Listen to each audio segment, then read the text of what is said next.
Hello, আসসালামু আলাইকুম। আমি সাধারণত রাতের বেলায় কাজ করি। তো পারি না আসলে আমার ইন্টারন্যাশনাল পলিটিক্স নিয়ে, সাধারণ বাংলাদেশের পলিটিক্স নিয়ে আমার বেশ কিছু আগ্রহ সবসময় ছিল, আছে, এটার ভিতরে সবসময় থাকি। তো কাজের আর হচ্ছে পলিটিক্স নিয়ে ঘাটাঘাটি করতে আমার আসলে উম অনেক সমস্যা হয়, কিন্তু এটাকে আসলে অ্যাভয়েড করতে পারি না। বলছিলাম হচ্ছে ইরান যুদ্ধ প্রসঙ্গে, ইরান, আমেরিকা এবং হচ্ছে ইসরায়েলের সাথে যে যুদ্ধ হচ্ছে, লাস্ট একটা আপডেট নিউজ আমি যদি বলি যে ট্রাম্প বলছেন যে ইরানের সাথে কোনো সমঝোতা হবে না।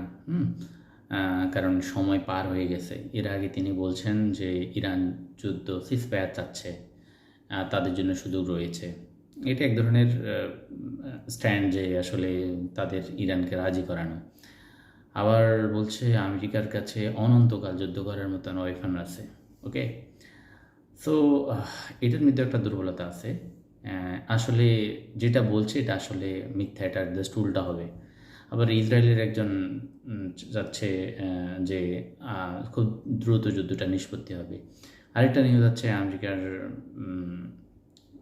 সেক্রেটারি অফ স্টেট অর্থাৎ পররাষ্ট্রমন্ত্রী তিনি বলছেন যে এই যুদ্ধ 28 দিনের ঊর্ধ্বে যাওয়ার কোনো সম্ভাবনা নাই।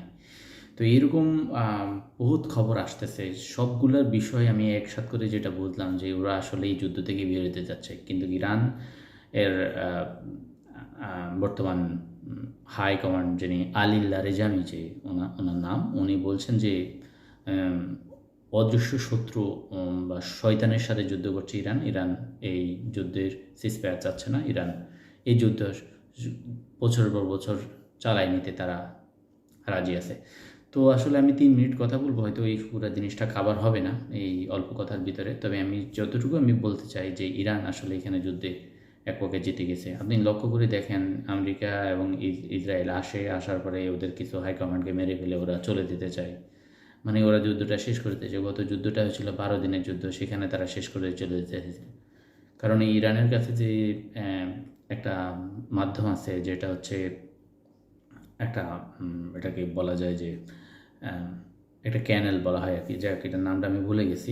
হোয়াট এভার, এটা যদি বন্ধ হয়ে যায় তাহলে হচ্ছে যেটা হবে যে সারা বিশ্বের তেলের 20% এইখান দিয়ে আসলে হয়। সো এটা একটা বড় সমস্যা পড়ে যাবে। তো আমার কাছে সব দিকেই মনে হয় যে আমেরিকা এই যুদ্ধ থেকে বেরোতে যাচ্ছে, বাট ইরান চাচ্ছে না। ইরান এই যুদ্ধটা দীর্ঘস্থায়ী করবে এবং এই যুদ্ধে ইরান জিতেই ছাড়বে।